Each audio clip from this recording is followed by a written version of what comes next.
Nafarroako Parlamentuak erkidegoaren egoerari buruzko eztabaida hartu du gaur. Maria Txibiteren gobernuak legegintzaldiaren amaieran dituen babesak neurtzeko balio izango du gaurkoak. Maria Txibite, Nafarroako gobernuko presidenteak, Nafarroaren aniztasuna aldarrikatu du gaur, bere jardun politikoa polarizazioan oinarritzen dutenen ikuspegiaren aurka. Lehendakariak erkidegoko adierazle ekonomiko eta sozial onak nabarmendu ditu eztabaida hasieran. Este año, por lo tanto, lo estamos cerrando con buenos indicadores sociales y económicos, creando empleo con un anteproyecto de presupuestos histórico que evidencia las prioridades y el modelo de sociedad que queremos, con históricos avances en el autogobierno y con dos planes aprobados que son especialmente importantes, el de empleo y el de convivencia. Tenemos ahora mucha tarea, no solo para implementar las transformaciones, sino para hacerlas con garantía de equidad y de igualdad de oportunidades. Tenemos que recuperar la presencialidad en la atención primaria y situar a nuestro sistema de salud en el siglo XXI. Seguir apostando por la educación como palanca imprescindible y por la formación y recualificación para que toda la ciudadanía pueda estar preparada para ese modelo al que caminamos deprisa. Kaixo guztioi eguerdion eta ongi etorriak gurean gaur magazinera. Egunero legez deustuko estudioetatik ari gara, zuzenean, eta mendik eta ordu bitardiak bitartean Euskal Herrian zein munduan gertatutakoak azaltzen saiatuko gara, informazioa, analizia, iritzia eta entretenimenduaren bitartez. Azaroak 4 ditu gaur, osteguna da, eta esan bezala egun garrantzitsua Nafarroan, Nafarroako Parlamentuan, osoko eztabaida orokorreko politika orokorreko eztabaida barkatu ospatzen ari baita. Bertara joango gara zuzenean, Maria Txibiteren aurkezpenaren ondoren, talde parlamentarioen txanda baita. 30 minutos para su intervención. Tiene la palabra por su portavoz, señor Alzorriz Goñi.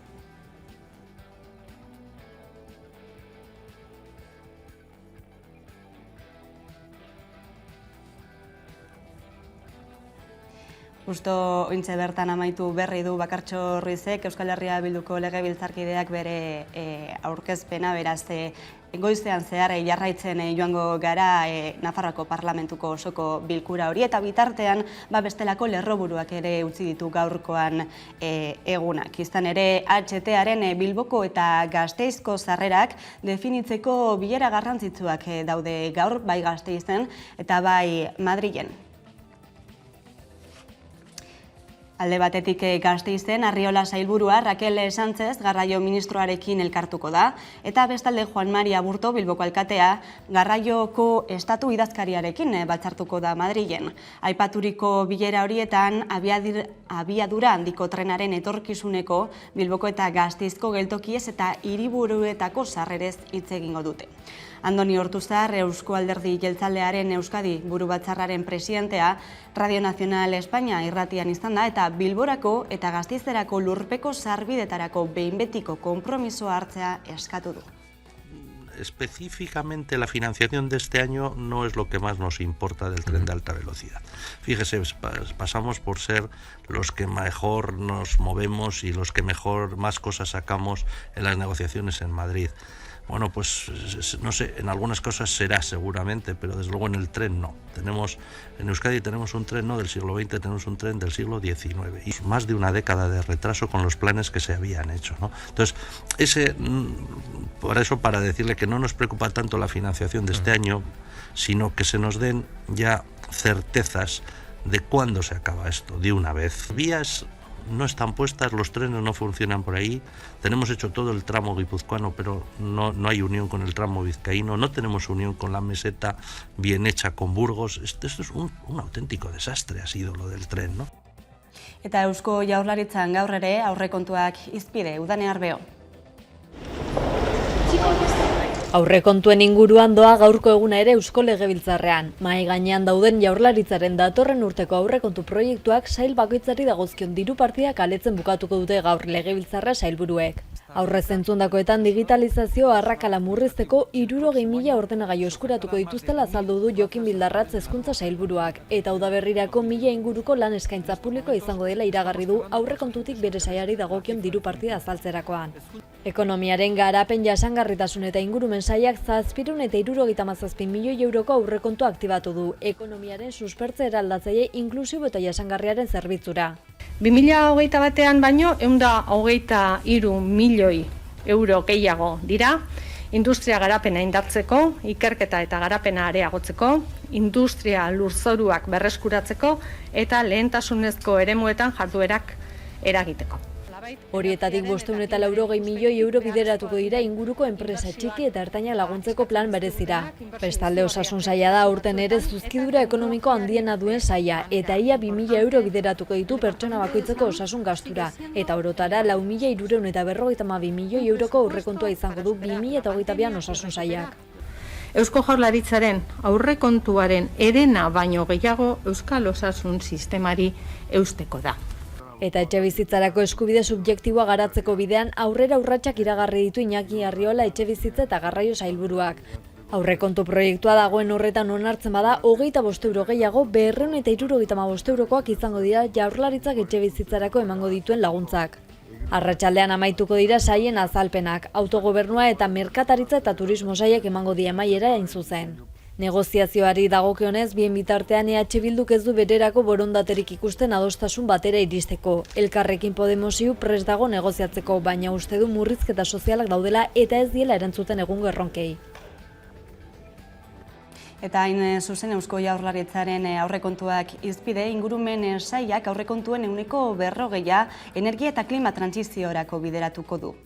Ildo berean munduaren deskarbonizazioa finantzatzeko konpromisoa hartu dute 55 herrialdetako hainbat kredito instituzio pribatuk. Eta bestalde, aire garbiaren aliantza iragarri zuen atzo 10 multinazionalek, Googleek eta Ikeak besteak beste, eta konpromisoa hartu dute beren isurketa kutsakorrak neurtzeko eta horiek murrizteko neurriak hartzeko, hori guztiak COP26 bilera horretan. Bestalde, isuriak 2022 urtean eten beharko lirateke egungo erritmoan jarraituz gero. Global Carbon Project egitasmoak bere azken txostenean iragarri du hori bera. Ohartarazi duenez, azken 50 urteetan izan diren beste krisi batzuetan gertatu zena gerta daiteke pandemiaren krisiarekin. Zera da, estatu agintariek berehalako neurriak hartzen ez badituzte, isurien kantitateak berehala egin dezakete berriro gora, hazkundearen lerroa goraka jarraitzen baldin badu. Eta bitartean, Madrilgo Auzitegi Konstituzional horretan gaur ere hitzordua du epaiketak 13/13 auziak hain zuzen frogak baliogabetzea eta auzipetuak errugabetzeko eskatu du defentsak. 13/13 auziko abokatuek auzitan jarri dituzte CNIren jarduna, gogoratu zuten atzo CNI Espainiako zerbitzu sekretuek egindako entzuketak izan zirela auziari abiapuntua eman zion alboka txostenaren oinarria, eta salatu zuten besteak beste oraindik ez dagoela argituta ez nork ez zerbabez legalekin egin zituzten horixe froga guztiak. Gaur bukatzekoa da epaiketa.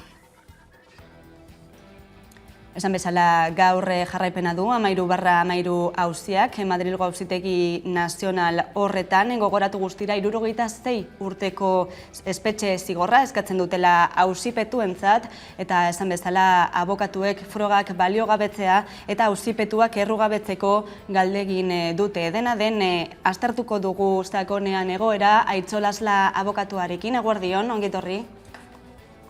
Eguerdion, ongitorri. Atzokoan eta gaurkoan ere bai defentsak salatzen ari dira, epaiketan zehar egon diren irregulartasun guzti horiek, eta baita ere zenolako luzamendua izan duen auzibide honek. Hori guztia kontuan hartuta, zein ebazpen aurre ikusi daiteke?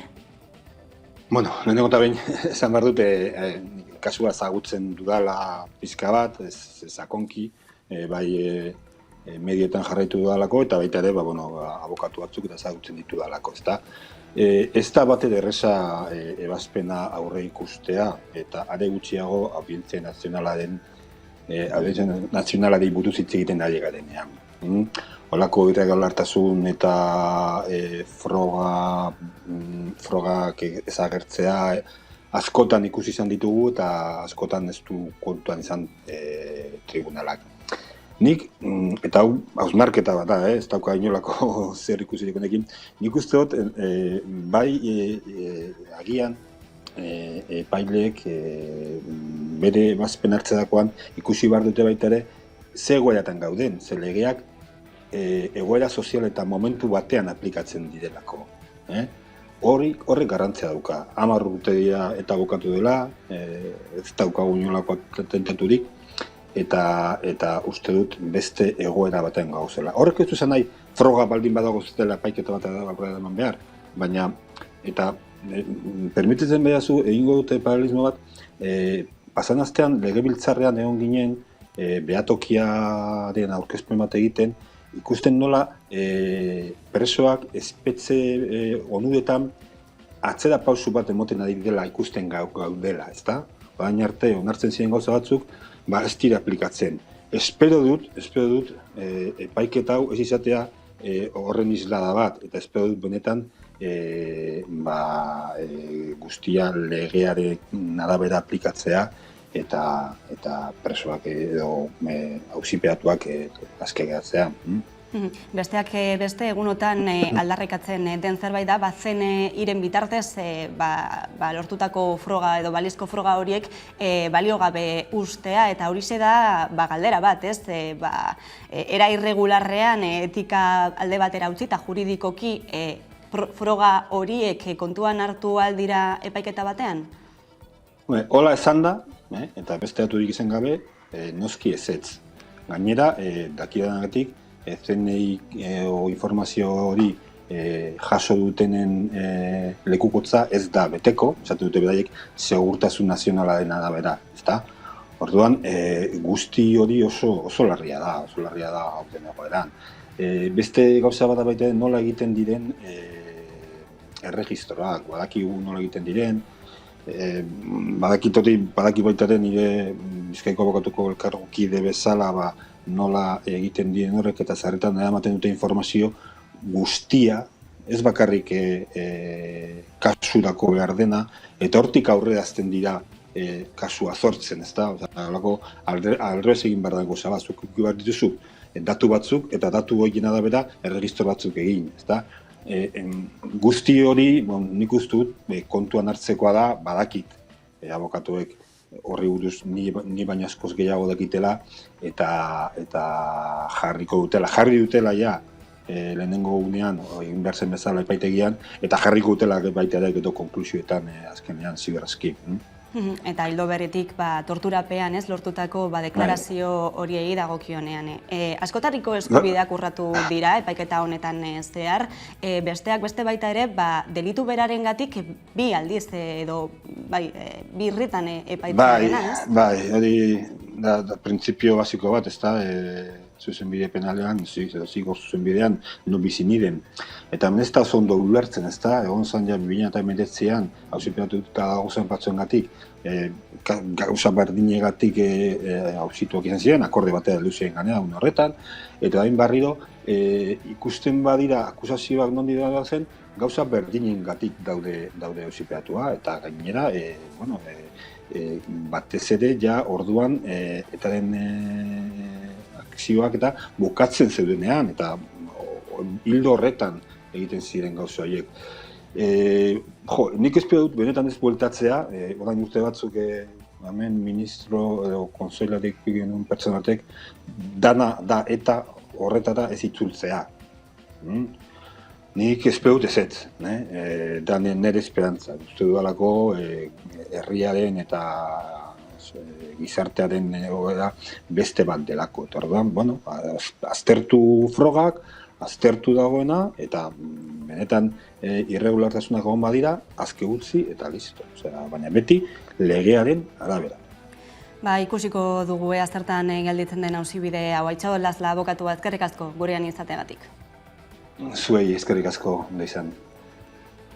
Eta bitartean etaren argitu gabeko ekintzak ikertzen jarraitzea eskatu dute zenbait europarlamentarik. Europako Parlamentuko eskakizun batzordeko ordezkaritza batek bisita abiatu du asteazken honetan Gasteizera etaren argitu gabeko ekintzen erantzunen bila. Bisitak polemika sortu du Euroganberan, partzialtasuna eta irregulartasunak direla eta. Hitzorduaren aurretik zentroak torturaren errealitatea aipatu zuen, hori bai batez ere etari lotutakoa. Miguel Ángel Rodríguez Arias, Dignidad y Justicia elkarteko abokatuen eskaerari bisitarekin erantzun dio ordezkaritzak. Aintzane Zenarro Gogora Institutuko zuzendariak kezka eta harridura adierazi du Europako batzorde hori ez delako institutuarekin harremanetan jarri. Esan baita Europar legebiltzarretik etorri dan ekimen honetan ez dutela inolako harremanik hartu Eusko Jaurlaritzarekin, ez da gure instituzioarekin ere, eta beraz guk bide horretan badaramagu lan bat egina, batez ere giza eskubideen zuzendaritzatik eginda daude hainbat ikerketa horren harira, hau beterekin elkarlanean gainera esan nahi dut, eta pixkat harritu gaituena da inolako harremanik ez hartu izana Eusko Jaurlaritzan gai hau daraman sailarekin, gure sailarekin. Eta iparraldeko lehen hezkuntzako ikasleek musukoa jarri beharko dute berriro ere. Azken egunetan kutsatzen kopuruak gora egin du Ipar Euskal Herrian eta ondorioz agintariek prebentzio neurriak berriro zorroztu dituzte ikastetxeetan. Maskara erabiltzea derrigorrezkoa izango da, barruan zein kanpoan. Astelehenetik aurrera bete beharreko beste neurriak dira, taldeen arteko nahasketak saihestea eta barnealdean hunkitze kirolak ez egitea. Eta kulturari atea zabalduko diogu jarraian, zuzen ikusentzunezkoetara begira jarriko gara, Gaizka Izagirre dugu pantaiaren beste aldean, Gaztezuloko zuzendaria dugu eta hainbat telesaien gomendioak emango dizkigu gaurkoan. Eguerdion, ongi etorri? Kaixo, eguerdion, eskerrik asko.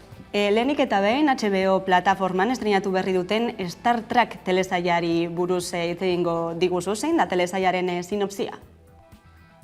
Bai, zuk esan dezun bezala, aprobetxatuz HBO Max iritsi dela Euskal Herrira, katalogo zabal horretan, aste honetan bertan eseinatu den Star Trek gomendatu nahiko nuke. Sinopsia, emakumezko nortasun handia duen emakumezko protagonista bat oinarri duen telesaila da, hori gustatuko litzaidak lehenik eta behin esatea.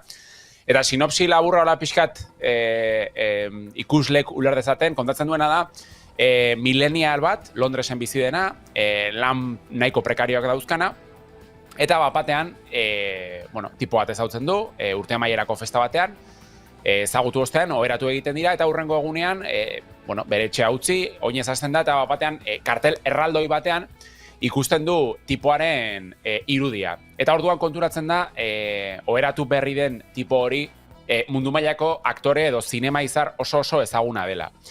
Orduan, horretatik aurrera hasiko da komedia erromantiko oso divertigarri bat, bien arteko tirabira, kontraesan, gaizki ulertu eta maitasun historio modukoa sortuz, kontraesan ez betea hori bai, une batzuetan ez dugu oso ondo ulertzen zergatik dituzte hainbat gauza, baina oso interesgarria batez ere, emakume millennial baten ikuspuntutik nola dagoen azaldua telesaila, ez?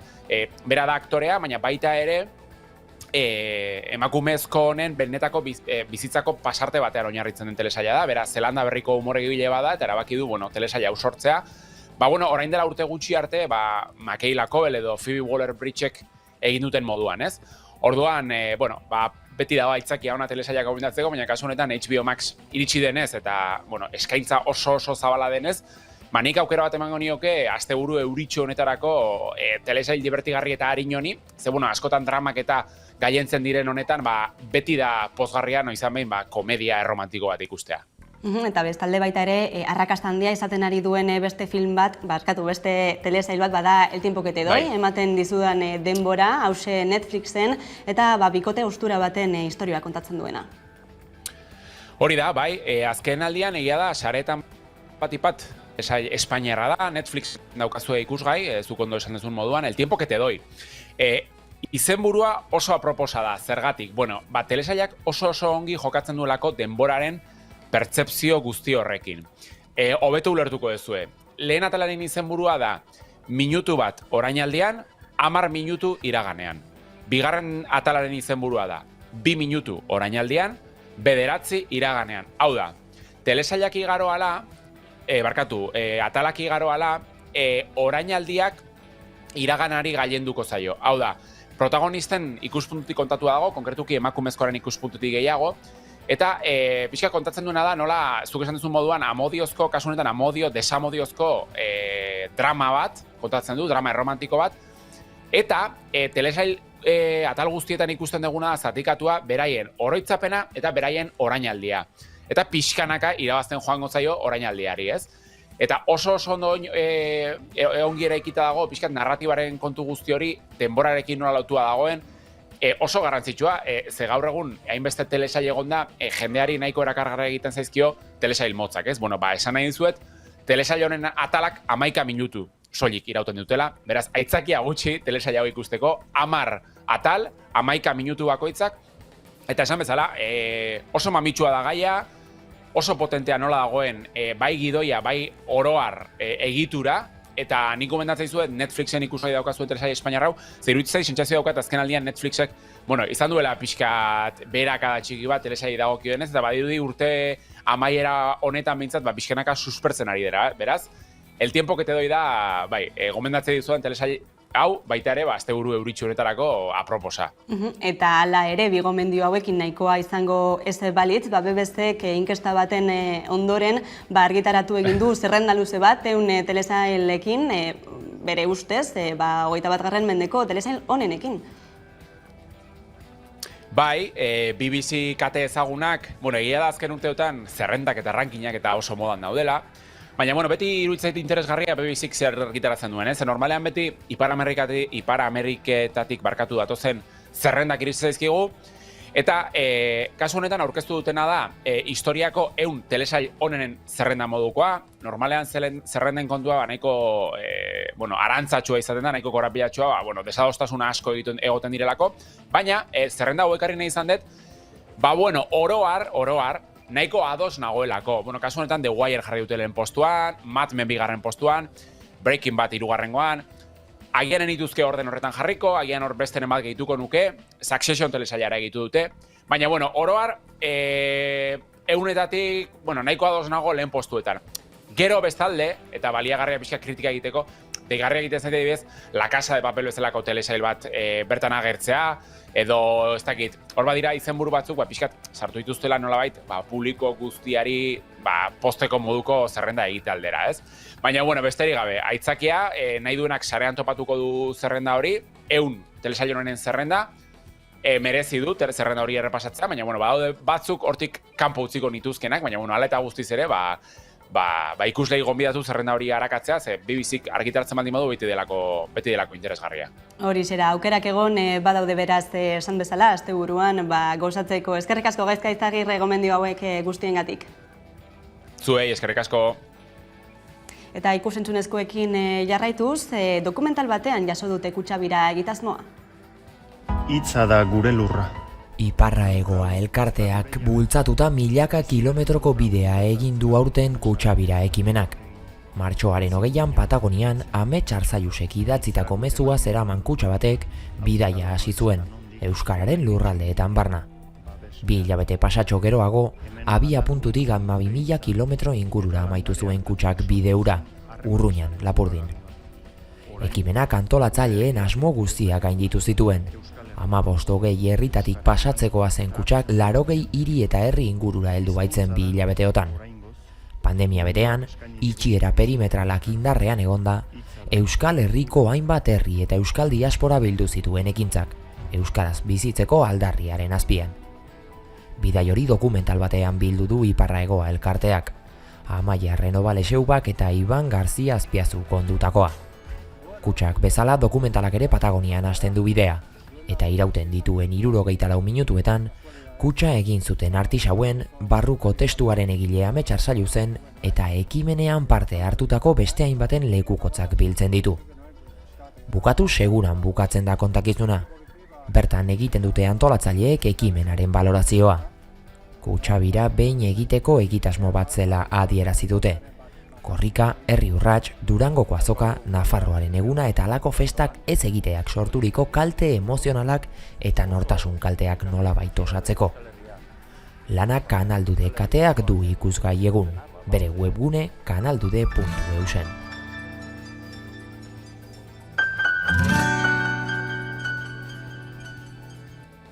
Eta ostegunero legez, gaur arratsaldeko 8 eta 4 eta baita ere gaueko 10 emitituko da musika zuzenean saioa, eta aurrera pentsoa egiteko dugu pantaiaren beste aldean, Koldo Otamendi, aurkezlea, eguerdion, ongi etorri.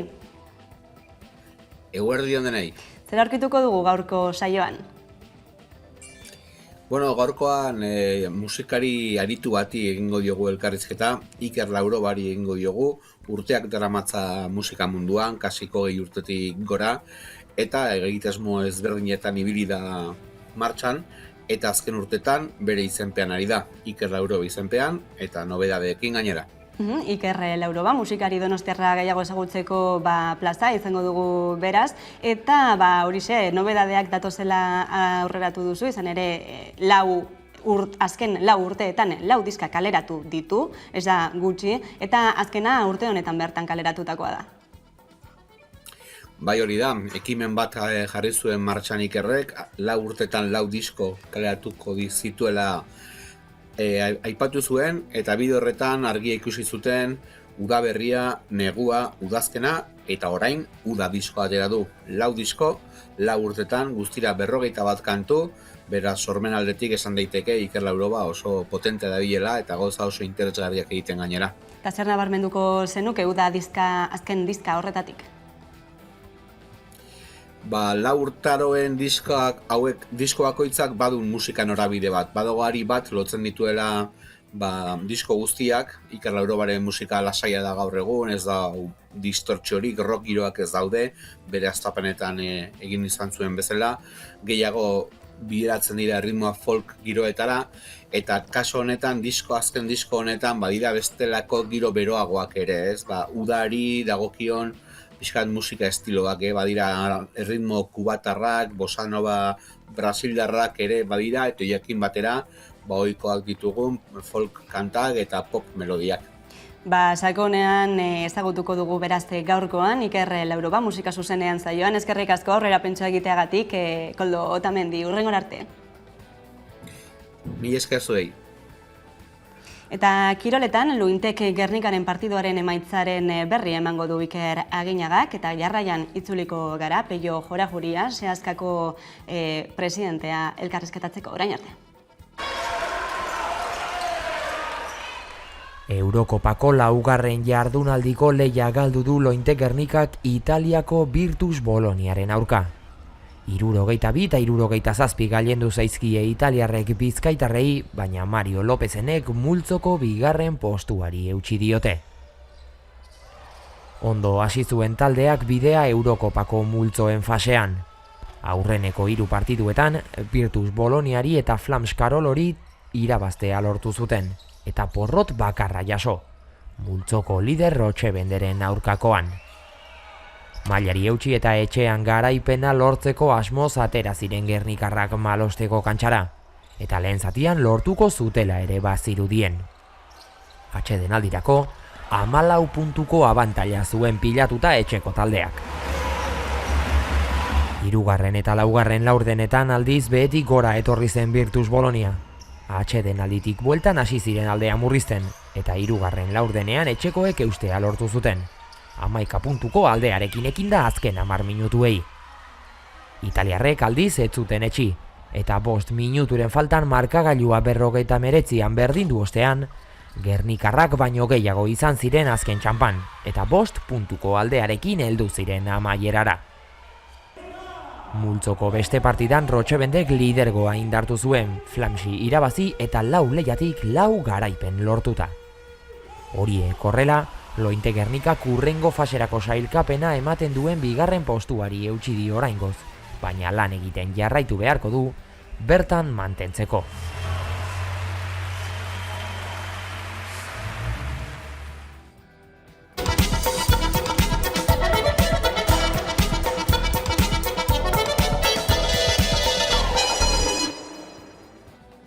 Eta egunero legez, elkarrizketari bide emango diogu, eta horretarako gaurko gonbidatua da Peio Jorajuria, Seazkako presidentea. Guardion eta ongi etorria Meka Telebistara. Guardion. Duela aste batzuk hizkuntza gutxituen aldeko molak legearen aurka, Frantziako Konstituzio Auzitegiak, kontseiluak hartutako ebazpenen ondorioak aztertu dituzue.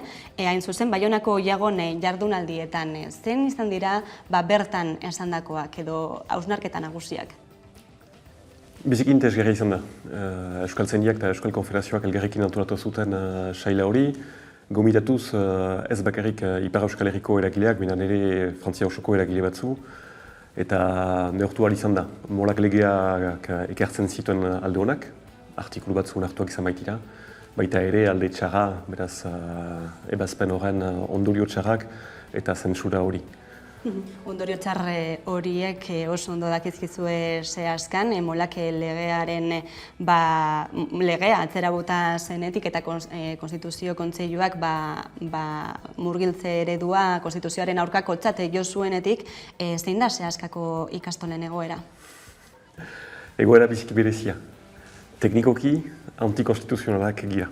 Beraz, ezin dugu errekursorik egin, Kontseilu Konstituzionalen ebazpen bati buruz ezin da errekursorik egin, ezin da hori aldatu, ebazpen hori hor da, antikonstituzionalak gira. Baina hala ere hor gira beti, eta ari gira orai negoziaketetan ikusteko nola segitu, gure eredua aldatu gabe, nahiz eta legeak ofizialki dion ez ginuela existitu behar ere ez. De eredua ilegalan, hor nonbait, antikonstituzionala, esan duzun bezala, zein bide irekitzen dira orain? Hor, ari gira gobernuarekin. Hitz egiten, ebazpenaren ondotik Macron lehendakariak Facebooken argitarazitu zuen komunikatu bat errateko gure eredua babestu behar zela, eta manu politiko hori eman du teknikariei eta ari gira ikusten nola gauzatu hori, nola konstituzioaren aurka egin, eta ari gira momentu horretan Pariseko teknikariekin zirkulara baten lantzen. Zirkulara batek balio juridiko biziki apala du, biziki apala.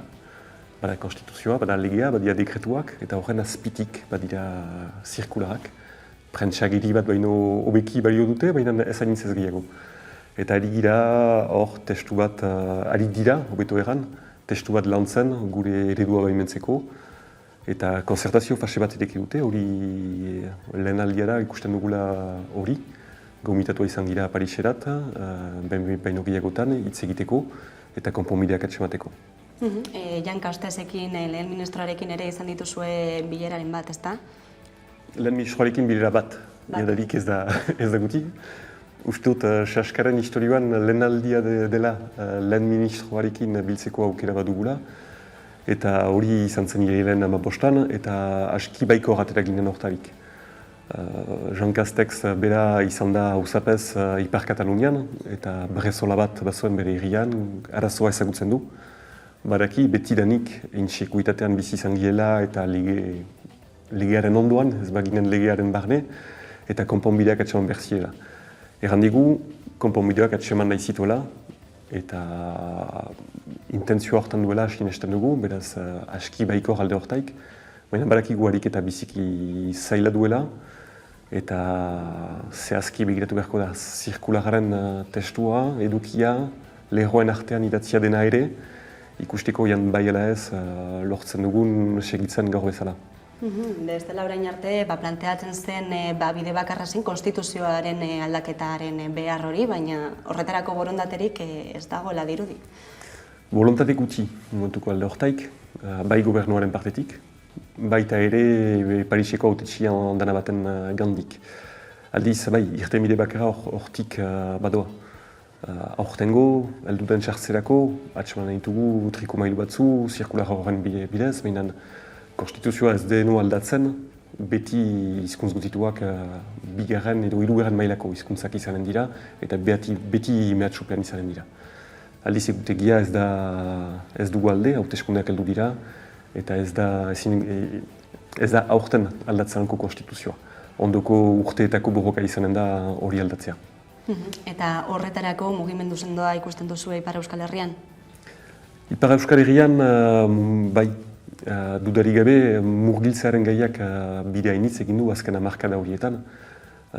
Eragile guzien sustengoa badu murgiltze eredu horrek, politikari guzien sustengoa badu ere, izan dadin herri elkargoa, izan dadin herrietako osapezak, departamentua, eskualdea, denak alde dira, denak borrokatzeko prest agertu dira azken hilabeteetan, hori berri biziki hona da. Frantziako beste eskualdeetan ere badira mugimenduak, Bretania biziki azkarra da, Occitania biziki zabala da, eta ez beti borrokazaila dute, eremu biziki zabala dutelako, baina badira lehen erroan aritzeko prest direnak. Ez da irabazia borroka hori. Ez da bat ere irabazia, baina inoiz baino indartsuago gira alde hortarik. Eta zein hausnarketa egiten duzu? Erroan, auzi honen erroan zer dago? Auzibide juridikoa da edo politikoa? Momentuko osoki politikoa da. Konstituzioaren ez aplikatzea, hori baita, gobernuaren erabaki osoki politikoa da. Zirkularrak izanen du gustu juridiko pixka bat, baina aitzaki juridikoa izanen da.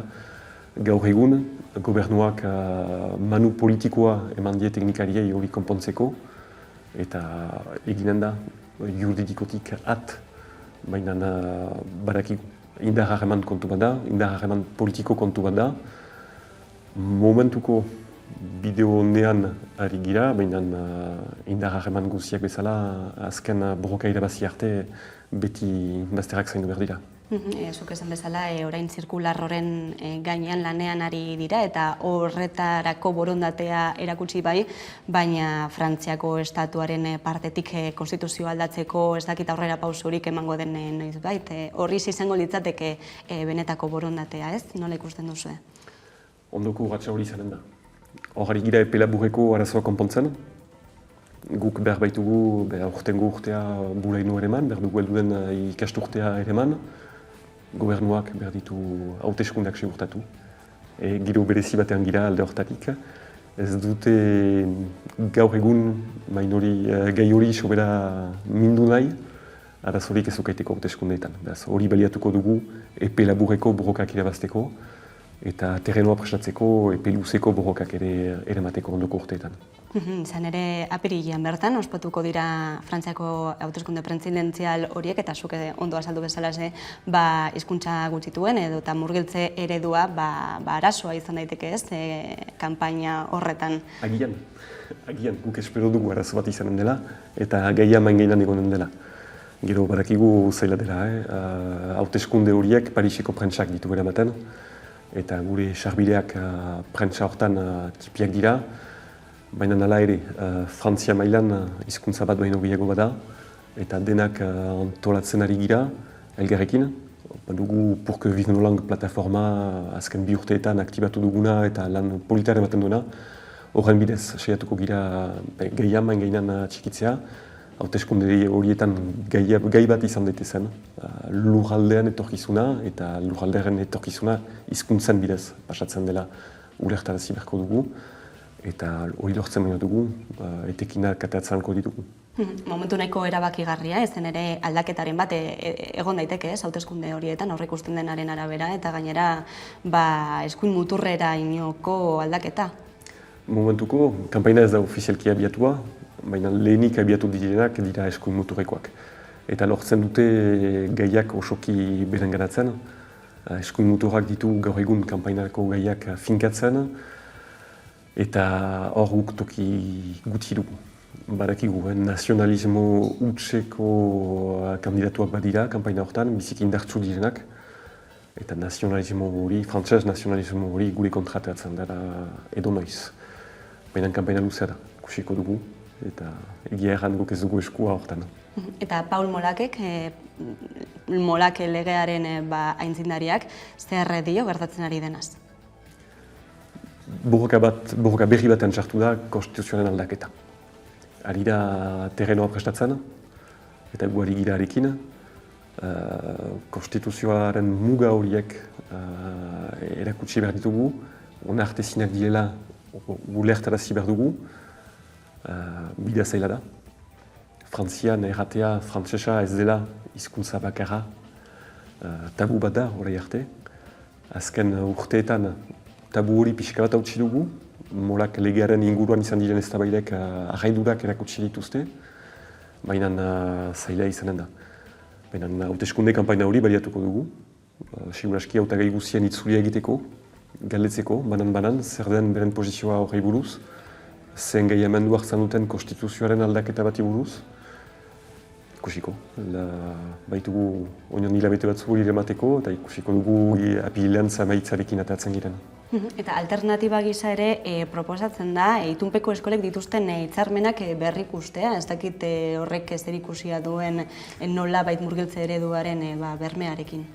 Hori guk ezetz erran diogu proposamena hori. Itunak baditugu, eskola pribatu guztiak bezala, baina itun horregen helburua da gure askatasun pedagogikoa babestea. Itun horrek dio eskola bereziak girela, pribatuak girelakotz, eta horren arabera gure autuak egiten ditugula, hain batean, gure irakasteko moduari buruz. Eta horretan sartzen dugu guk murgiltzea. Murgiltzearen eskubidea horrek du babesten. Itun horiek aldatzea, liteke mugatzea dugun askatasun hori, eta hori errandiegu ez ginela ados eta ez ginela onartuko.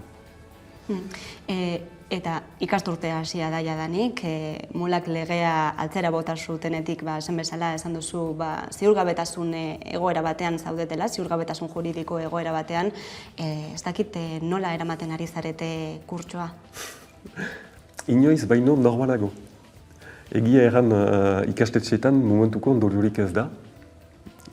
Gobernuak ez baitu, erabaki hartu aplikatzea ebazpen hori, aldeantziz, iduriz erabaki du ez aplikatzea eta babestea gure eredua. Sartzea egin dugu ez balitz deus gertatu bezala, eta urtea segitzen dugu horrela.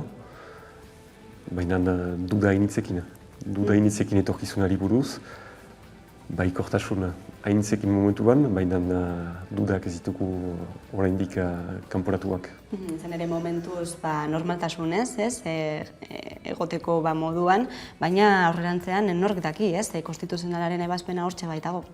Konstituzioa hor da, legeak hor dira, hauteskundeak ez dakigu zeik erriko duten, aldaketak hartzen dituzte, eta badakigu pertsona kontua izan daitekela. Horai arte azken urteetan, oztopo nagusia Blanquer ministroa izan dugu. Hainbat eraso plazaratu ditugu hizkuntzak utituen kontra eta erakaskuntzaren kontra. Gaur egun indar harremana galdu du gobernuan bertan eta Castex batek du gidea hitza hartu eta gure alde egiten duen pertsona da momentu hauetan. Baina hauteskundeak horreka hori aldatuko dute. Edo ekipa berri bat hautatua da, edo ekipa berdinarekin segitzen dute, baina horreka aldatuz, eta mehatxoak berriro hori izanen ditugu. Murgiltze eredua ezinbestekoa da, hori argi dago Euskararen edapenean, transmisioan, baina ez da elementu bakarra ez da. Zer nolako radiografia egingo zenuke Euskararen aldetik Ipar Euskal Herrian? Ari gira aintzinatzen, urratxez urratx, ari gira aintzinatzen. Ukan dugu belaunaldi bat iztun biziki guti ziren, eta iztun guti delarik erabilpen guti da. Ari gira berreskuratze prozesu batean. Abiatu dena dola markara batzu, eta aintzina segitzen dugu, murgiltzari buruz, murgiltzaren esker, saskan ere ematen dugun lana, baita ere eskola publikoetan ere ari gira metodoak aldatzen, elebidunatik, horren parekotasunatik murgiltzela pasatuz pixkanaka, horrek iztunak sortzen ditu. Eta hori berri hona da, iztunak berreskuratzen ditugu, baina badugu borroka handi bat erabilerari buruz. Iztunak sortzea ez da aski, ez baina dute iztunek hizkuntza baliatzen, eta hizkuntza baliatzeko behar dira eremu batzu babestu nun baliatzen duten hizkuntza hori. Eta hortan badugu beste desafio bat ondoko hamarkada guzientzat edatu. Aisialdiei buruz, aisialdi guneak euskaraz, edabideak, euskarazko edabideak, irratiak, prentsa, telebista, biztan dena. Aurrak ez badute euskara entzuten beren inguruan, ez dute baliatzen. Ez baina dute esparrurik nun baliatzen alduten ez dute baliatzen. Eta iztunak sortzeak ez du balio, ez baina bada erabilela sustengatzen. Bai, Euskal Herri osoko erronka bada horixe, erabilera nola sustatu. jakinez guk baitugula oraindik berantak gehiago, eta neurtzen dugu ikusten dugulaik Gipuzkoako arnaz gune horietan zezaitasun duten erabilela bultzatzeko, pentsa gu minoritate bat gira, gutiengo bat gira gure lurraldean, beraz oraindik zailako dugu. Arazoak arazo, ala ere, oztopoak oztopo, Zehaskako ikasleen kopurua nolakoa da, urterik urtera? Gorantz, segitzen du. Hori da berri ona, eta hortan dugu gure sustengu nagusia. Badakigu badugula herritarren sustengua, eta ikusten dugu urtez urte gure kopuruak guruntz abian baitira. Baitugu 4.000 ikasle pasa Zehaskan, 28 garen ikastola bat sortu dugu, Bardozeko eskualdean, eskualde biziki zaila, lurralde tipia baita, iztun gutiekin, baina hor ukan ditugu berriro, buraso batzu, presienak, ikastola berri bat sortzeko, neortuz ez, zelan ukanen duten ondoko urteetan, baina ez, baitugu beti, ikasle berriak eta buraso berriak. Eta ikasleak ere Euskararen defentsan jarraitzen dute, ezta? Hortxe dago adibide gisa, azterketak Euskaraz kolektiboa, basoa eta brebeta Euskaraz osoki pasatzeko eskakizun horretan berresten eta aurten ere mobilizazioak aurreikusten dira. Bai, gaiak Euskaraz ikasten dituzte, urte osoan, baina azterketa egunean frantsesez idatzi behar dute. Hori onartezina da. Onartezina da guretzat, onartezina da hizkuntza politika batean, ikasleentzat ere sinpleki onartezina da, eta azken urteetan mobilizazio politak abiatu dira. Bereziki brebetari buruz, basoarena aspaldiko parte, aspaldik ere maten zuten ikasleak, brebetan ere azken urteetan aldaketak izan dira eta gai bat frantsesez egin behar dute, beraz mobilizazioak abiatu dira. Eta urten ere hor dira, berrikitan prentsoreko bat egin dugu liseoko ikasle guziekin, badakigu kolegioko hor guziak, eta 14 urtetan militanteak dira, eta prest dira desobedientzian sartzeko, Euskaraz egiteko beren azterketak. Hori lagundu beharko dugu mugimendu hori, eta agian kontekstu hori, hauteskundeak, nora eza hori mugiltzari buruz, baliatu beharko dugu lorpen batzuekin ateatzeko borroka hortarik. Ez bakarrik genuena defendatzeko, baina bai ondoko urratsak irabazteko eta azterketena izan daiteke garaipen polita, zilegitasun osoa duen aldarrikapena bat eta simbolikoki garaipen biziki polita izan daiteke. Afera honetan esan duzu ez, desobedientzarako prese daude dela ikasleak, barkatu, baina noski hemen ere beste arazo bat sortzen da ez, azterketak euskaraz egin bai, baina gero nork zuzentzen ditu ez? Hori da, erakasleak ere, prest dira desobedientzian sartzeko. Iaz batzuak ukatu zuten zuzentzea frantsesezko kopiak, arriskoak hartuz, beren bidearen zat, eta beste batzu ere etorri ziren, bolondrez gisa, zuzentzeko euskaraz eginak izan zirenak. Notak baditugu, ez dira ofizialak, baina neurtu izan dugu, gure ikasleak gaia menperatzen zutela, eta ez dutela ukan merexez zuten nota. Hizkuntza txarra hautatzeagatik zigortuak izan dira, eta hori onartezina da. Gaiz aldatuta eta irakaskuntzari dagokionean, COVID-19 garairik zailenak edo, esan dezakegu atzean uzten ari garela, baina berriro ere Ipar Euskal Herrian lehen hezkuntzako ikasleek maskara erabili beharko dute, atzera pauso txiki bat, nola ikusten ari zarete egoera? Hori berri biziki txarra da. Baginakien, etortzen zela, baginakien COVID hori zela osoki gure atzean eta urte osoa pasako ginoela goiti eta beiti, hotz eta beroaren artean. 15 egunez, aur horiek maskara gabe egin ahal izan dute, eta hori askatasuna handia izan da hiendako. Pasa dute urte bat eterdi maskararekin eta gabe egitea arnasa handia izan da. Horai gibela egin behar dute, eta berriz ezarri beharko dute, astelenetik goiti maskara, eta badakigu zaila izanen dela.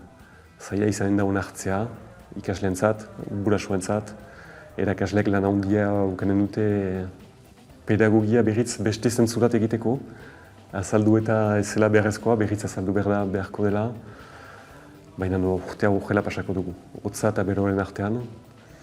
Espero zenutela, esan duzu, maskara itzuliko zena, kudeaketaren aldetik bestera batera egin zitekeen? Biziki zaila da, erantzutea. Hor badakigu pandemia mundiala batean gira, osasun publiko kontuak dira, erabakiak ez dira kasuz kasu hartzen ahal, hartu behar dira erabakiak Frantzia mailan, edo departamentu mailan, eskala handi batean eta horrek ez du baimentzen egokitzea kasuetan. Salbuespen hainitz badira, baina azken urteetan salbuespenak ez dira kontan hartu. Badakigu, hor krisi sanitario batean gira, ez dute denek larritasun berdina ikusten krisi hori, baina kudeatzeko erabakiak hartu behar dira eta erabakiak zentzortan hartu dituzte. Guk aplikatu beharko ditugu. Naiz eta ez beti ados izan, gure kasu propioarentzat beti pentsatzen da beste irtenbide bat bazela, baina maruski ez gira hortan sartzen dela. Pandemiak eragina izan du, argi dago herritarren osasun mentalean, baita ere aurrenetan erabeena, eta ikastolen aldetik hor ere babes bat egin beharko da, ez, arazo mentalei dagokionean.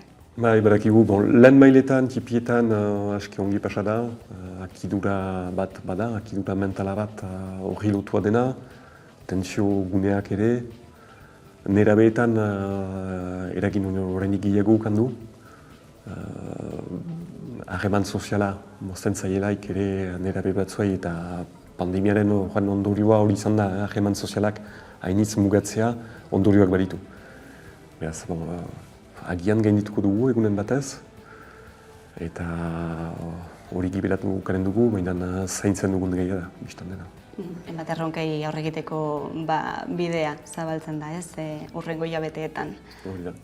Bueno, Pello Jora-Juria, Seazkako presidentea, eskerrik asko Hamaika Telebistara gerturatzeagatik. Mil esker zuei. Eta jarraian, tarte bat eta itzuliko gara solasaldiarekin, gaurkoan Ibon Meñika eta Laura Mintegirekin orain arte. Erupzioaren 7. astean, La Palma uharteko Kumbre Viejako sumendiak bere horretan jarraitzen du. Labak 955 hektarea eta 2500 eraikin baina gehiago suntsitu ditu. Hedabideen presentzia geroz eta urriagoa den bitartean, turista nazional eta internazionalen joan etorriak geroz eta nabarmenagoak dira. Baina zein dira sumendi honen ezaugarriak? Ondorengoa dio Stavros Meletlidis Institutu Geografiko Nazionaleko ikerlariak. Se ha construido un cono principal que a veces tiene una altura entre 180 y 200 metros y a partir de ese cono principal hemos tenido varias bocas de emisión, algunas con una actividad que da lavas. Hemos tenido llegada al mar también, construyendo una plataforma lávica y otras bocas eruptivas que generan esas columnas de ceniza y de vapores que tienen un desarrollo a veces que supera los 5 kilómetros. Esklusio zonaren edadura geroz eta handiagoa da, baina zelan egiten dute bertako interbentzio unitatek? Acompañamiento a personas que quieren sacar sus enseres de las viviendas, que prácticamente ya no quedan, porque de la zona de exclusión, de la zona evacuada, casi todo el mundo se ha llevado ya todo. Esklusio zonatik kanpo, baina sumenditik gertu dauden etxe eta kaletan errauts metaketa geroz eta handiagoa da, eta isiltasunak agintzen du bertan. Noiz amaituko da erupzioa? Zer diote adituek? Ondorengoa dio María José Blanco Kanariar Uhartetako Institutu Geografiko Nazionaleko zuzendariak. Desde luego ahora no vemos, no hay ningún indicio que apunte a un final cercano de la erupción. Egunak aurrera doaz, eta etxipena geroz eta nabariagoa da kaltetuengan.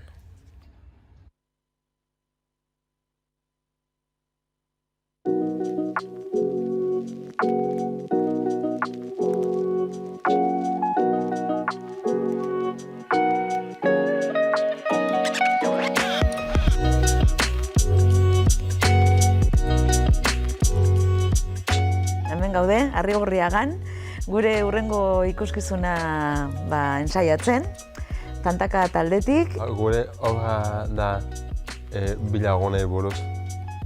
Eta zentratzen gara batez ere sexualitatean.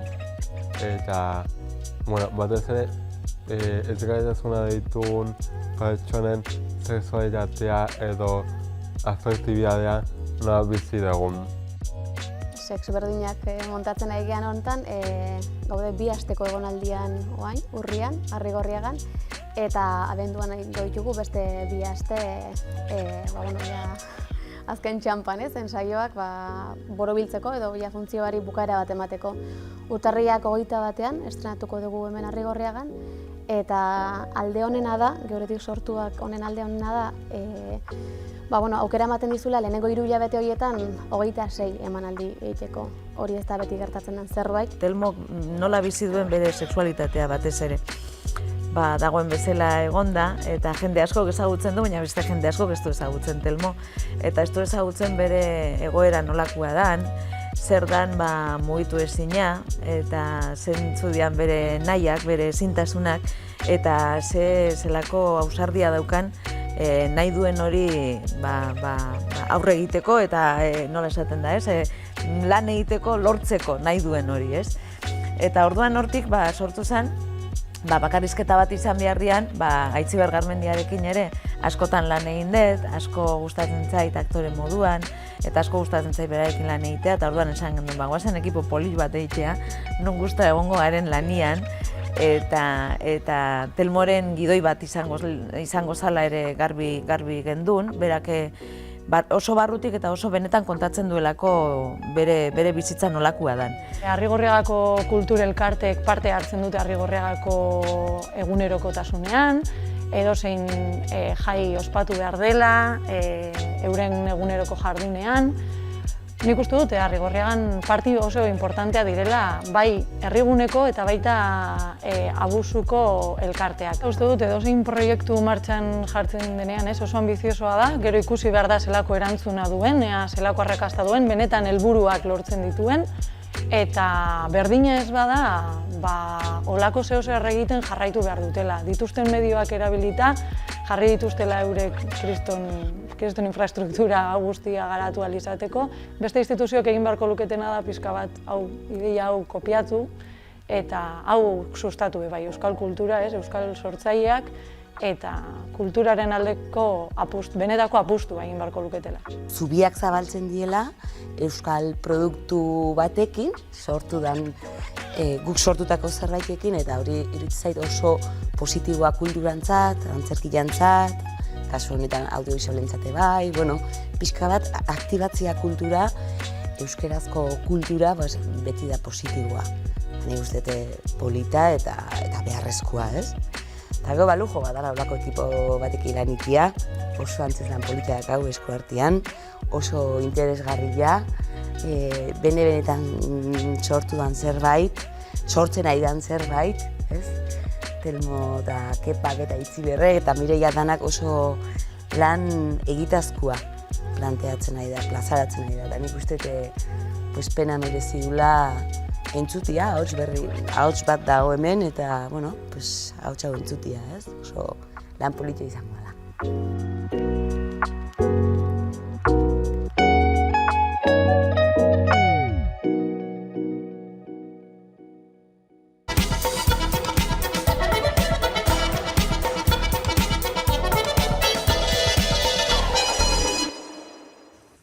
Eta egunero lege soldazaldiari ekingo diogu, eta horretarako gaurko gonbidatuak dira Laura Mintegi, eguerdion. Eguerdion. Eta Ibol Meñika, eguerdion. Hala, nekarai. Madrilera begira jarriko gara, lehenik eta behin Auzitegi Nazional horretara, 13/13 epaiketaren azken auzia egiten ari direlako, auzi zaioa, hobeto esan da, eta atzokoan eta gaurkoan ere defentsaren txanda da, eta atzokoan entzun genuen bezalaxe, baita eskatzen ari direna da frogak baliogabetzea, era irregularrean hartutako froga horiek baliogabetzea, eta auzipetuak errugabetzea, azken finean. Entzuko dugu Aitzolasla abokatuaren adierazpenak honen inguruan. Ez da bate derreza ebazpena aurre ikustea, eta are gutxiago audientzia nazionalari buruz hitz egiten ari garenean. Holako irregulartasun eta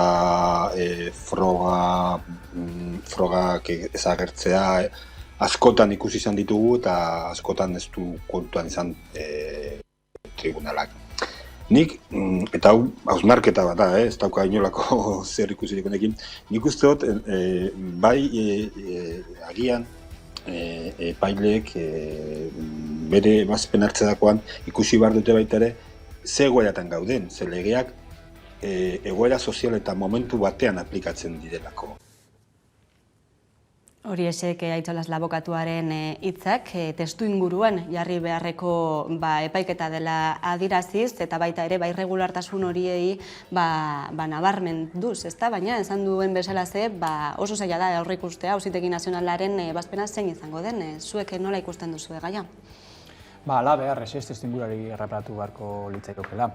Batez ere, horrelako auziek gaur eguneko gure testuinguru eta gure errealitatearekin lepuz kanpo eta garaiz kanpo daudelako. Badirudi, herri honetan, azkeneko urtetan, inongo aldaketarik ez dela emonaren zantzua dago, eta Madrilen oso argazki edo ikuspegi estatiko baten arabera begiratzen dutela Euskal Herria, eta bertan dauden noiteko, gure arazoei aurre egiteko, egiten ari den noiteko ahaleginak. Hori batetik, eta gero bigarrenik, Aitzolek baitera aipatu duen bezala, Entzutegi Nazionala tartean dagoenean, ezinezko daukagu jakitea zelan batziko duten, edo zoritzarrez esan beharko genuke, jakin badakigu nola batziko duten, eta argi dagoena da horren atzean dauden impulsoak eta interesak, impulso polizialak, impulso juridiko eta nahiko ikuspegi atzerakoi batetik egiten dutenak, eta politikoak barne ere, eta horren maila batean, ezinezkoa da pentsatzen Entzutegi Nazionaletik erator daiteke noiteko jarrera edo izaera edo ebazpen justo baten terminotan kokatu daiteken zerbait. Eta hori oso prekupantea eta adierazgarria da. Gogoratu beharko genuke baitere, epaiketa honetan zen motodako tortura, testigantza, latzak entzun izan ditugu. Eta horietan eratorretako hainbat eta hainbat noiteko jardunak baitere egon izan direla. Tortura modu sistematiko baten aplikatzen den errealitate bat da, kasu honetan baita ere ikusi dena, eta horre maila batean, paralizatu beharko luke, gelditu beharko luke, ebazpen guztia eta bestelako ikerketa batzui heldu, baina horiek, Estatu Espainiarreko sistema judizialan, ez dira goikoak, eta horre maila batean preokupazio puntu bat sortzen dute. Eta azkenik, benetan hemen, horrelako epaiketaten atzen dagoen zioari heldu beharko genioke, eta da, preso eta ieslarien afera erdigunean jarri eta horiek konponbidean jartzeko bideari eutsi eta eztabaida politiko-soziala hortan zentratu. Eta inkluso ikuspegi juridiko batetik baita ere hori nola abordatu. Eta uste dut hori dela gailengo sozial batek demandatzen nahi duen herri honetan, eta horreri erreparatu beharko liokete. Behin Madrilgo abokatu batek, lagun batek esaten zidan, berak ezagutzen zituen abokatu penalista hoberenak estatuan zirela euskal abokatuak. Eta diferentziaz, profesional moduan ez zuela ezagutzen abokatu hoberik. Eta hala ere sistematikoki galtzen zutela Audientzia Nazionalean.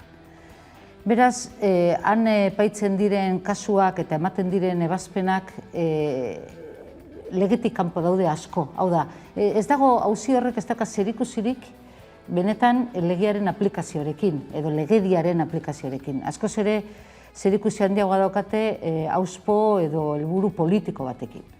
Eta hori da beste behin ere honetan ikusten dena, ez? Badaude elementu nahikoak esateko bertan bera gelditu behar direla epaiketa horiek. Irregulartasunak liburukoak dira, testu liburu batean agertzen direnak. Bat, ezin da bi aldiz epaitu delitu bera. Eta hori gertatzen ari da Arantza Zulueta eta Jonen Parantzarekin. Hau da, hauek ikizuten batak 3 urte eta pikuko zigorra eta besteak 2 urte eta pikukoa bete zituzten 2 aldiz, gainera, lehenago behin-behineko gartzelaldia, aski utzi zituzten, 2. graduan, berriro sartu zituzten beste 5 hilabete gehiago betetzeko, eta orain berriz ere delitu berberak egotzi egiten dizkiete. Beraz, hori oso larria da, lehenengo irregulartasuna. Bigarren irregulartasuna, zigor nagusia edo froga nagusia demostratzeko ez dira agertzen lekukoak. Hau da, Guardia Zibilak behin eta berriz esaten du beraiek oinarritu egin direla CNIk emandako datuetan, ez dut inoiz jaso proba hori eskuan, baina CNIk puntualki pasatzen zizkieten transkrizioak, eta gainera egun horretako elkarrizketaren transkrizioa nahi dugu, eta egiten ziten laburpen bat, eta transkrizio horien laburpenetan oinarritu dira zigorrak. Eta gero, eskatzen denean, datozela, pertsona horiek, grabazio horiek grabatu dituzten pertsonak, ez doaz. Beraz, nola oinarritzen da epaiketa bat, hain zuzen ere, froga nagusia epaiketan jartzen ez denean. Eta gero, hirugarrenik, pertsona hauek epaitzen ari dira beraien lana egiteagatik. Oda, beraien lana da, preso horiekin komunikatzea, defendatzea, elkarrizketak izatea, eta hori da zigortzen ari dena. Orduan, edozein zuzenbide estatutan, bertan bera gelditu beharko lirateke epaiketa hauek, eta gero, Ibonek aipatu duena, eta oso larria da. Zuk audientzia nazional batean salatu egiten dituzunean torturak, eta ez da zabaldu ere egiten instantziarik hori ikertzeko, epaitegiak berak egiten du delitu bat. Hau da, prebarikatzen ari da. Jakitun da delitu bat dagoela, eta ez dut tutik ere egiten hori ikertzeko. Edo nondik hartuta, honek ez daka zerikusirik hori, lehen esan dudan moduan legiaren aplikazioarekin, zerikusia dauka askoz ere gehiago helburu politiko batekin. Esan oso ondo azaldu duzun bezalaze, juridikoki irregulartasun horiek eta giza eskubideen urraketa horiek objektiboak dira eta bertan bera utzi beharko litzateke auzibidea, baina denok dakigun bezalaze Madrilgo Auzitegi Nagusia beste ildo batetik doa eta badiru 2021 urte honetan ere berriro ere anakronikoak diren diskurtso batzuk entzungo ditugula. Dena eta da den diskurtzori berreskuratu nahi dutena, hor nonbait. Eta debate politikoan gainera erdigunean jartzen dute, eta gainera baliatzen dute bataia politikorako noiteko konbustible gisa, beste desgaste politikorako noiteko logikan kokatu. Horregatik lehen aipatzen duen, garaiz kanpo egoteak ez du bakarrik zentzu bat hartzen auziak edo epaiketak berak daukan noiteko izaeran akroniko hori, baizik eta gaur eguneko errealitatetik baita ere guztiz aldendua dagoela. Eta egiten da noiteko irakurketa eta interpretazio juridikoa horretan oinarritzen da, hein handi batean da, batez ere Guardia Zibilek eta inpultso judizialek sustatu izan dutena urteetan, hamarkadetan, Euskal Herrian. Nik hori pairatu izan dut, epaitua izan nintzelako adibidez, Arantza eta Jon eta Nahiarekin adibidez aurrekoan. Eta badakit horrek zemaiatako eragina daukon, eta batez ere zertan oinarritzen dan, eta hein handi batean erantzuten diona da, impulso politiko bati erantzuten dion egiteko erraminta bat gisa planteatzen da. Beraz, hortik ezin da pentsatu Euskal Herriarentzat edo Euskal Herriko edoinorentzat justizia terminetan ezer onik erator daitekenik, are gutxiago epaiketa justo bat. Eta niretzako, nik uste diok azpimarratzen ari garela, baina tortura kasuenan ikusten nahiko flagrantea dela, eta horreri herri honek heldu behar dio, eztabaida horri heldu behar dio. Eta argi dagoena da, instantzia judizial eta entzutegi nazionaletik ez direla eratorriko eztabaida horiek. Heldu behar diogun elementua da. Tortura modu sistematiko baten aplikatu dan mekanismo represio bat izan da estatu honetan. Eta herri honetako jende asko pairatu izan dute, ni neu barne. Eta horre maila batean ekartzen gaituna da galdetzera ze estatu ereduan eta ze jendarte testuinguruan kokatu izan garen eta kokatzen ari garen gaur egun. Eta horreri erreparatu behar diogu. Eta horrelako epaiketek gure ispiloen aurrean jartzen gaituzte, bakotza dagokion lekuan, baina gure ispiloen aurrean jartzen gaitu. Eta heldu behar diogu jendarte gisa gai horreri bai ala bai. Eta era berean, hildo horretatik gizarte zibilak eskatzen ari dena oraintxe bertan da, espetxeak usteko prozesua hastea eta ez betetzearena, baina...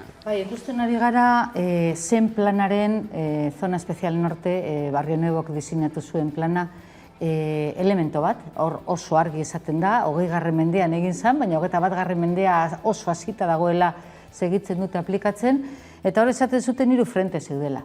Bazegoela frente polizial bat, eta frente poliziala nabarmen aplikatu zuten, eremu guztietan, bazegoen frente politiko bat, eta hori izan zen Ajurenearen paktua, eta gero bazegoen frente judiziala. Eta esplikatzen dute oso ondo zen plan horretan, ez? Barrio Nuevok esplikatu zuen primeran. Eta publikatuta dago, eta ezaguna da. Orduan, frente judizial horretan, ezinbestekoa zen, hain zuzen ere, beste 2 frentetan solte gelditzen ziren elementu horiek, lotzea. Orduan, teoria horrekin gaur egun ere, 2021an entzuten dugu Zuleta eta Enparantza eta kideak direla, eta existitzen ez den garaian, eta orduan ikusten dute, gero eta gutxiago gelditzen zaiela hain zuzen ere fleko hoiei eusteko. Momentu honetan, zer daukate kartzelako giltza? Giltza daukaten bitartean, badakite hori zaiela eskapatuko. Ze beste guztia eskapatzen ari zaie. Politika beste eremu batetik doa, demonizatua izan zen ideologia politikoa bigarrena da hauteskunde guztietan, udaletxetara bagoaz zinegotzi eta alkate kopuru gehien daukan indarra da, ikuspuntu sozialetik ere inkesta ikusi egiten da, jendeak beste onda batean ikusten duela politika, ez duela ikusten alde horretan, eta orduan zer gelditzen zaie, kartzelako giltza eta kartzela kontrolatu dezakenaren epaia, hori da. Hau da, ez dute besterik momentu honetan. Eremu itziak eta giltza beraiek dute. Eta hori duten bitartean, zezin da beraien indar galera, momentu honetan 200 preso daudela eta gari batean egon direla 2000. Eta gero eta gutxiago izango direla.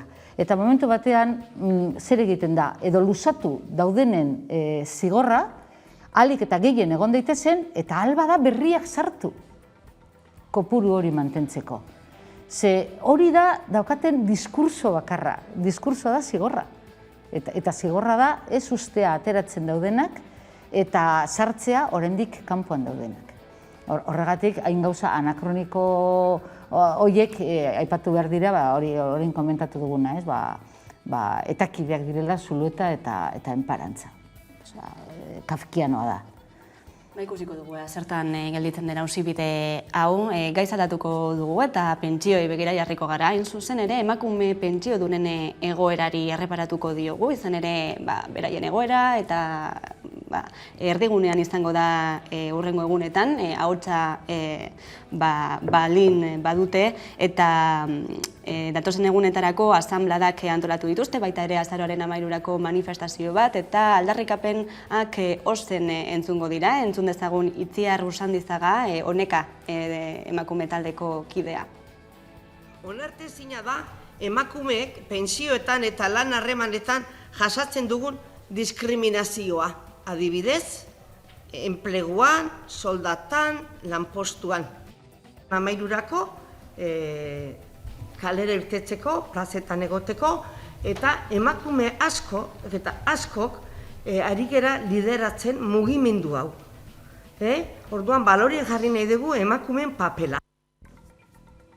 Hortxe Onekako kidearen hitzak, testu inguru honetan pentsioen erreforma gora eta bera den honetan erreformari buruz asko hitz egiten da, baina sentsazioa dut gutxi hitz egiten dela emakume pentsio dunen egoerataz, ez dakiten nola ikusten duzuen gaia gainera ere okerragoa da.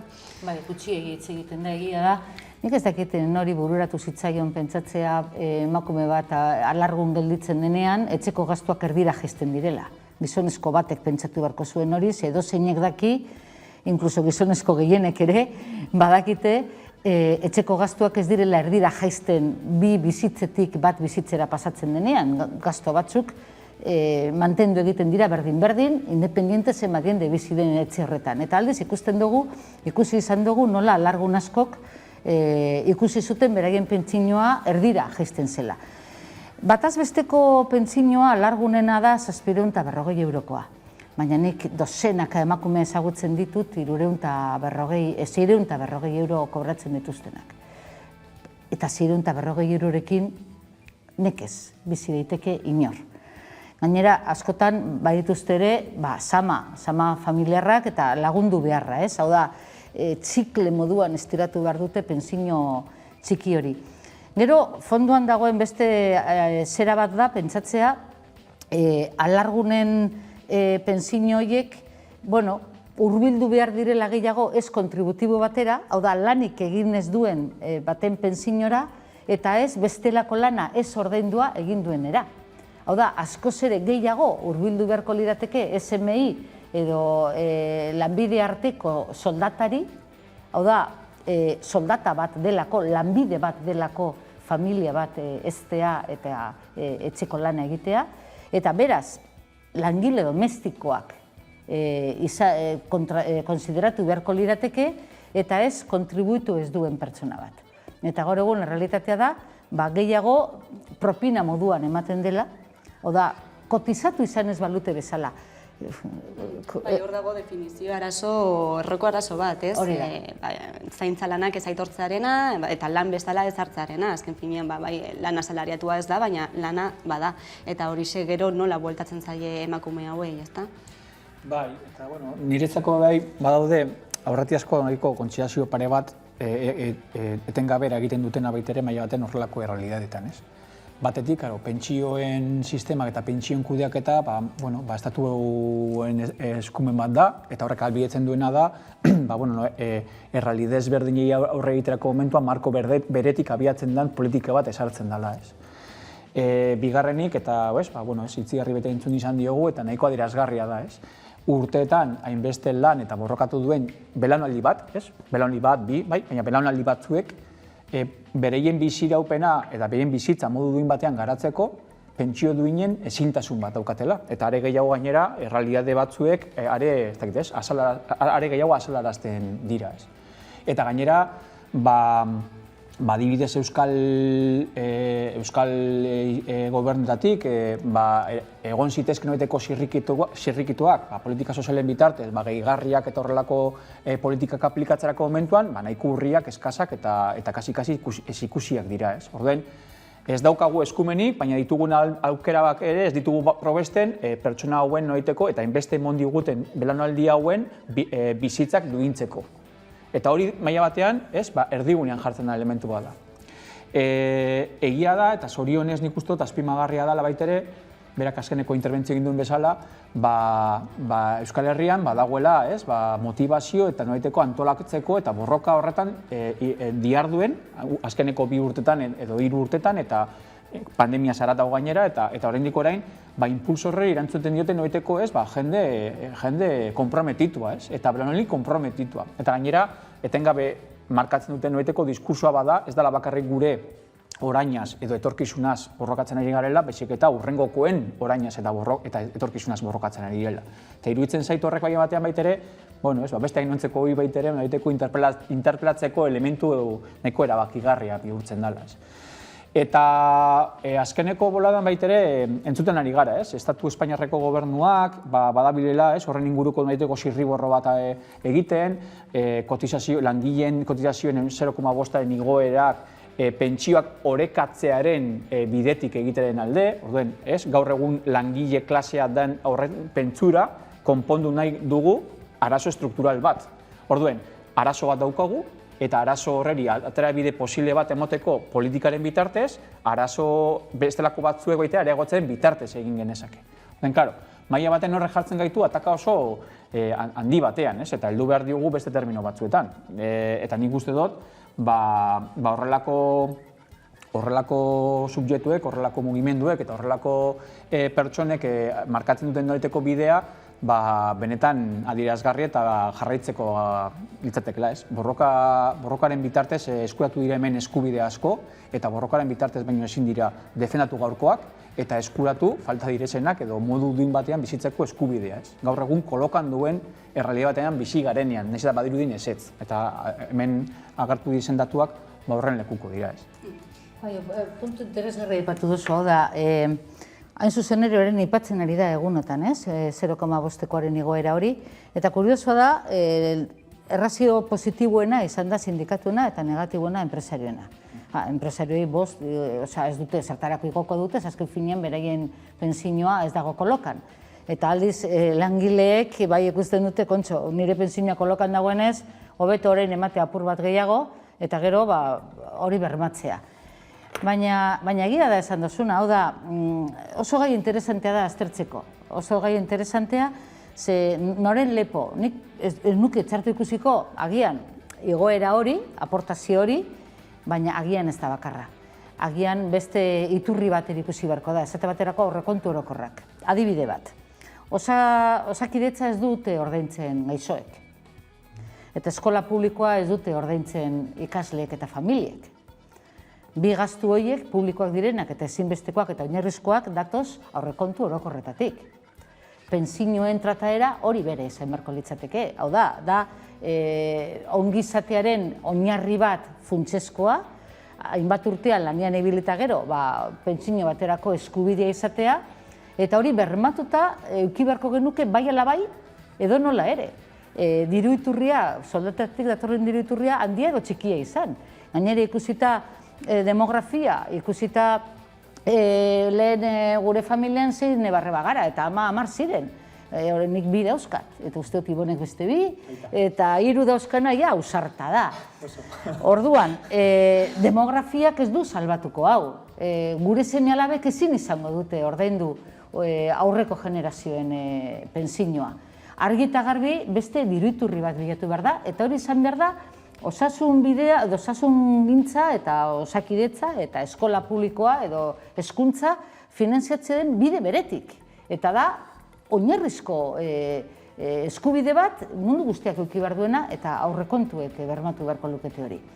Noski, horrek eramaten gaitu politika fiskalera. Eta hor da beste meloi bat zabaldu beharrekoa. Baina zabaldu beharrekoa da. Eta era berean, pentsioen eskema hori irauli beharko litzateke ez, bestela emakumeek egoera berdinean jarraituko lukete. Esan nahi dut, lan erreproduktibo hori aitortua ez bada lan produktibo gisa, eta azken finean ez, ezaguna da, denok dakigu zaintza lanek ahalbidetzen dutela lan produktibo hori, bata bestea gabe ezin dela nolabait ulertu ez, zer egin, ez? Zaintza lanetan aritzen diren horiekin, pentsioak ez badira beraientzat. Zaintza lana gai politikoagorik ez dago, eta oraindik ez dugu horren kontzientzia hartu. Oraindik uste dugu, edo emakumeen edo zerbitzarien lana dela. Azken finean emakumea zerbitzariak pareko, ez? Eta lehenengo iraultza etorriko da guztiengandik, baita ere privilegio gehien daukatenengandik ikusten dutenean beraiei be dagokiela zaintza lana egitea. Eta hori ez dugu dekretuz konponduko, eta ez dugu legez konponduko. Hau konpondu beharko dugu momentu batean normal ikusten dugunean semeak zaintzea ama eta ez bakarrik alabak. Eta ikusten dugunean guztiei dagokigula. Hau da, nik apreziatzen dut gizonezko askorengan horrelako errefusa, horrelako distantzia hartzen dutela gaixoarekiko, dependentearekiko. Kutsagarria balitz bezala, gaixotasuna edo dependentzia. Ez da kutsagarria. Hori ez da pasatzen kontaktuarekin. Eta horrek eskatzen du beste iraultza askoz ere sakonagoa. Da mentalitatearen iraultza. Kostatuko zaigu dezente. Bai, erronka badugula. Minutu gutxi galditzen dira solasaldia amaitzeko, baina komentatuko dugu nola ez kultura arloan Joseba Sarrionandiaren azken lana ez. Izan ere, ez dakit, sorpresa sartu dugu askok, Sarrionandiak aurrentzako liburu bat aurkeztu duela, hain zuzen, tristura gainditzeko tresnak aurkezten liburu horretan gai basakona ez, eta zaila hautatu duena, eta, polita era berean, zer iruditzen zaizue? Nik Laura entzun nahiko nuke. Aurrekoan kendu dizu denbora guztia, txartu joan nintzen etzera. Ez, guztia entzungo dut. Berak egin du tristura, baina horretik kolezio berak egin du poza, egin du bildurra, egin du, txaron, apuntatuta daukate, haserrea, nazka eta sorpresa. Eta aspaldidanik ari garaia unibertsitatean maisu maistrak esango direnekin ari gara emozioen lanketa oso sakona egiten. Eta aspaldidanik dakigu inteligentzia ez dala bakarrik analitikoa, emozionala ere badala. Eta badakigu gorputzaren bidez pentsatu egiten dugula ere bai. Eta badakigu ez gara kapaz ipintzen hitz bat gure afekto edo gure emozioi ez garela kapaz ondo pentsatzen. Eta ez badaki zer gertatzen zeidan haserre edo pozik edo amorratuta edo triste nagoen, ez dugula gai izango gaitasun komunikatibo zuzena egiteko. Eta orduan iruditzen zait funtsezko gaia dela. Ibon aurrera mesedez. Hori entzun nahi nuen eta berretxi gainera. Eta aldi berean, nire sorpresa sartu izan dut, Peru Madalenak egin du nazkarena eta baitere aurkeztu dute, eta ziur ni baitere ez, oso kontrajarria izan, oso kontrajarria direzen emozio ezberdinen inguruko lan pedagogiko egitea, seguramente hori dela urte batzuk askoz ere ez, izkutuago edo ez ezagunago edo lantzen esan zerbait izan. Beste belaunaldi batzuek baiteri igual hortarako tresna falta ukin izan dugu agian gure heziketa prozesuan, eta zein garrantzitsua direzen horrelakoak are gehiago gaur eguneko jendartea hain konplexuan. Ni bi ume txiki ditut eta emozioen kudeaketa guretzako baitere erronka bat bihurtu behar da. Eta ez bakarrik bereientzako, Baizik eta lehen zaintzari erabat lotua dagoena, guztiontzako baitere badalako, ez? Zer nire buruari galetzen dioteten gabe, umeen emozioen kudeaketarako tresnak eskaini barko genituzke guraso gisa, baina aldi berdian baitere ni ispiloen aurrean jarri barko ninduk, ez? Eta horrek bai batean gure esan da, sentsazioen eta gure sentimenduen noiteko kudeak eta baitere eredugarri edo irakasgarri baitere bihurtu umeentzako baitere, berien garapenean tresna bat gehiago izateko, ez? Hori baitere nik uste bada gurasoen bokazioa. Eta horretan nik uste solamente horrelako elementuek asko lagunduko gaituzte, izaera kolektibo horretatik baitere norberak dituen emozioak kudeatzeko albidetzeko. Eta literatura horretarako edo artea zentzu baten horretarako kriston potentzialidad dauka eta behi honeziko ditu. Seme alabei egin aldizun oparirik handiena da oparitu hitz bat beraren sentimentu bakoitzeko. Jakin dezala zer daukan horrela dagoenean. Eta ze zaude triste, azerre, nekatuta, hitz bat oparitu bere momentu bakoitzerako. Opaririko berena. Asko dago ikasteko baita ere gai honen inguruan, solasaldia amaitu beharra dugu Ibon Meñik eta Laura Mintegi, eskerrik asko plazer bat beste behin hemen zuek izateagatik. Eta jarraian eguneko albiste nagusiak Carolina Suarez lankidaren eskutik, ondo izan.